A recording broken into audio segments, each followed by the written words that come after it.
Friends, कैसे हैं आप सब। उम्मीद है आप सब खैरियत से होंगे। आज का जो हमारा टॉपिक है वो है second law of thermodynamics. Last lecture में हम लोगों ने फर्स्ट लॉ ऑफ थर्मोडायनेमिक्स देखा था। फर्स्ट लॉ ऑफ थर्मोडायनेमिक्स में किस चीज़ के बारे में बताता था। फर्स्ट लॉ हमें एक्सप्लेन करता था कंजर्वेशन ऑफ एनर्जी।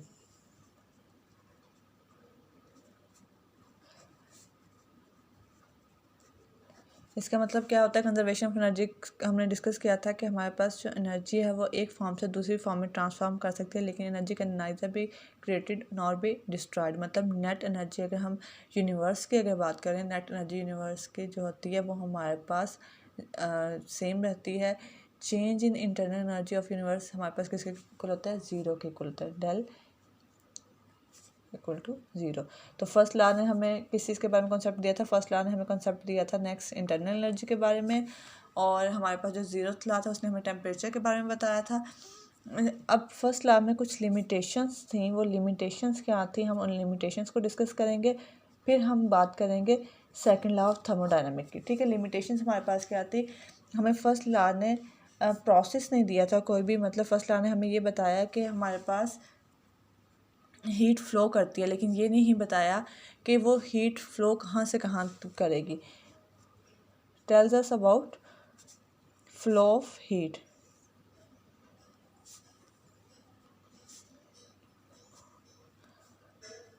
लेकिन प्रोसेस नहीं बताया, हमें डायमेंशन नहीं दी, डायरेक्शन नहीं दी कि वो हीट कहाँ से कहाँ फ़्लो करेगी। जैसे हम अगर अक्सर बात करें तो हम कहते हैं कि हमारे पास हीट क्या होती है, वो हॉट बॉडी से कोल्ड बॉडी की तरफ ट्रांसफ़र करती है। लेकिन हमें फर्स्ट लॉ ने ये चीज़ नहीं बताई, डायमेंशन नहीं दी कि हमारे पास हीट कहाँ से कहाँ फ़्लो करेगी। जस्ट ये बताया कि ये हमारे पास चीज़ अकर करती है, लेकिन ये नहीं बताया कि ये किस वे से, किस मेथड से अकर करेगी। ठीक है।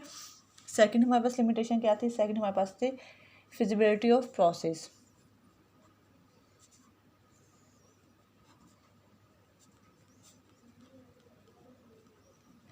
ये नहीं बताया कि हमारे पास जो प्रोसेसेस हो रहे हैं इनमें से कौन सा रियल लाइफ में एग्जिस्ट कर सकता है, रियल लाइफ के लिए भी फिजिबल है, और कौन सा फिजिबल नहीं है। ये हमें एक्सप्लेन नहीं किया फर्स्ट लॉ ने। और उसके बाद हमारे पास जैसे हमारे पास नेचुरल प्रोसेसेस होते हैं, वो हमारे पास क्या होते हैं, इरिवर्सिबल होते हैं।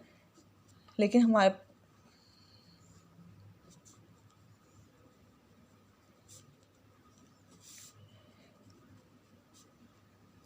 इसके हम एग्जांपल ले लेते हैं। आप एक कोल्ड वाटर ग्लास ले लें, एक ऐसा पानी का ग्लास लें जिसमें आइस है, आइस क्यूब्स हैं। आप उसे बाहर कुछ देर के लिए रखेंगे, वो खुद ब खुद क्या होगा, मेल्ट होंगी, वो कोल्ड वाटर से हॉट वाटर की तरफ ट्रांसफ़र हो जाएगा। लेकिन ऐसा कोई नेचुरल प्रोसेस नहीं है कि आप उसे बाहर ऐसे ही रखें, उस पर कोई वर्क ना करें और जो हॉट वाटर है वो कोल्ड वाटर में कन्वर्ट हो जाए। ठीक है, तो ये हमारे पास प्रोसेस नहीं है। तो हम कहते हैं हमारे पास नेचुरल प्रोसेसेस क्या होते हैं, इरिवर्सिबल होते हैं। लेकिन ऐसा फर्स्ट लॉ के अकॉर्डिंग ऐसा नहीं था। ठीक है,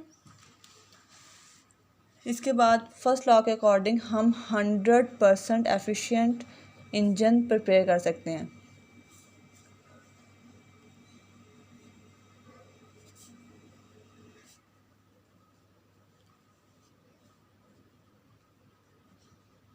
अकॉर्डिंग टू फर्स्ट लॉ 100% एक ऐसा इंजन हम प्रिपेयर कर सकते हैं जो 100% एफिशिएंट होगा। 100% एफिशिएंट से मतलब क्या होता है कि हमारे पास हम जितनी हीट दे रहे हैं वो सारी की सारी वर्क में ट्रांसफ़र होगी। लेकिन हमारे पास अगर हम देखें तो हमारे पास ऐसा नहीं होता। हमारे पास जो हम वर्क कर रहे हैं वो सारे का सारा हीट में ट्रांसफ़र हो सकता है, लेकिन सारी हीट जो है जो हम प्रोवाइड कर रहे हैं वो वर्क में ट्रांसफ़र नहीं होती। कुछ ना कुछ हमारे पास जो हीट है वो किसी और तरह से वो वेस्ट हो जाती है। पूरी की पूरी हीट क्या होती है, वो ट्रांसफ़र नहीं होती। ठीक है, तो ये हमारे पास कुछ लिमिटेशंस थी फर्स्ट लॉ की। अगर हम इसे सिंगल लाइन में एक्सप्लेन करना चाहें तो हम ये कहते हैं कि हमें यही नहीं बताया गया कि कौन से प्रोसेस स्पॉन्टेनियस और कौन से नॉन स्पॉन्टेनियस हैं। ठीक है, और ये चीज़ें हमें एक्सप्लेन की थी सेकंड लॉ ने। सेकंड लॉ बेसिकली हमारे पास जो सेकंड लॉ है वो डायरेक्शन देता है फर्स्ट लॉ को। जैसे फर्स्ट लॉ में हम प्रोसेसेस नहीं बताए गए थे, हमें ये बताया था कि ये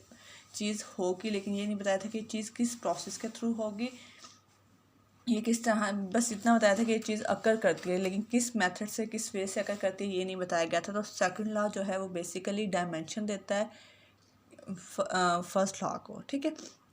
सेकंड लॉ के हमारे पास सेकंड लॉ में हमारे पास दो स्टेटमेंट्स हैं। एक हमारे पास है केल्विन स्टेटमेंट। केल्विन स्टेटमेंट हमारे पास क्या है, वही अभी हमने जैसे ये बात की कि हमारे पास जो हीट है सारी की सारी वो वर्क में ट्रांसफ़र नहीं हो सकती।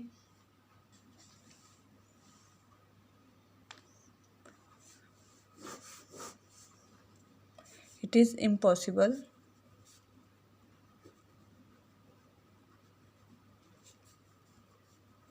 to make a heat engine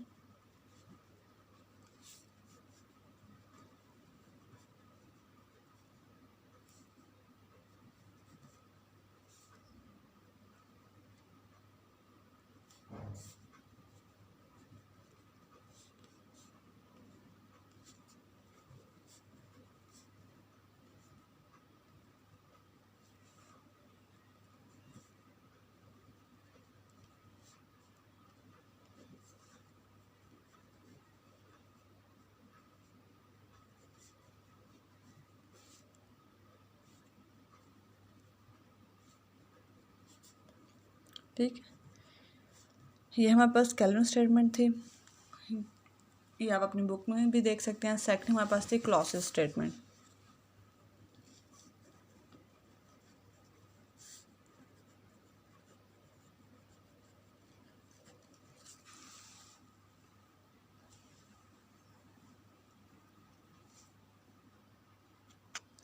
इसमें हमारे पास वही था कि हम जैसे मैंने बताया कि हमारे पास हॉट बॉडी से कोल्ड बॉडी की तरफ हीट ट्रांसफ़र होती है, लेकिन हमारे पास कोल्ड बॉडी से हॉट बॉडी की तरफ हीट जो है वो खुद ब खुद ट्रांसफ़र नहीं हो सकती, बल्कि उसके ऊपर कुछ वर्क करना पड़ता है, ठीक है।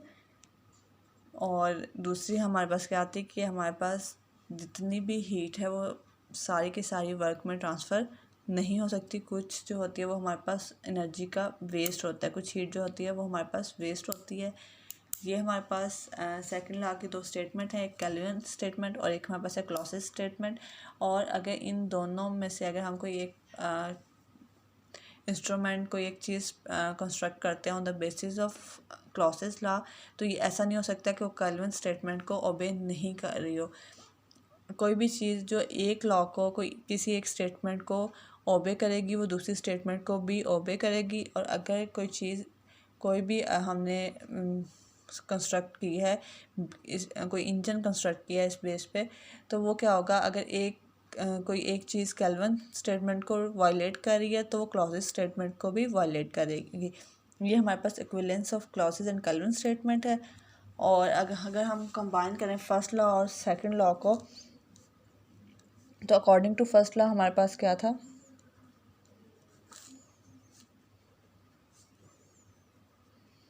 फर्स्ट लॉ हमारे पास किसके इक्वल था, d q is equal to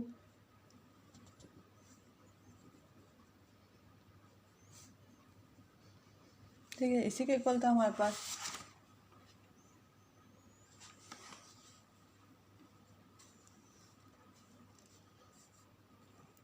D W हमारे पास किसके इक्वल था, पी डी वी के। और हमारे पास अगर हम सेकंड लॉ देखें, सेकंड लॉ रेफर करता है एंट्रोपी को, तो सेकंड लॉ के according d q is equal to d s is equal to d q over T. और हमारे पास डी क्यू किसके इक्वल आ गया, टी डी एस के। ये हम वैल्यूज पुट करेंगे और ये हमारे पास क्या आ जाएगा, T d s is equal to change in internal energy plus p d v. और हमारे पास डी इंटरनल एनर्जी किसके इक्वल आएगा, T d s minus p d v, ठीक। ये हमारे पास इसके इक्वल आ जाएगा। ये हमारे पास सेकंड लॉ की स्टेटमेंट थी, ये हमारे पास फर्स्ट लॉ की स्टेटमेंट है, और ये हमारे पास फर्स्ट एंड सेकंड लॉ की कंबाइंड फॉर्म है, ठीक है। यहाँ तक क्लियर होगी। आपको चीज़ें अगर कुछ कन्फ्यूजन है तो आप पूछ सकते हैं। अल्लाह हाफिज़, फ़ी अमान अल्लाह।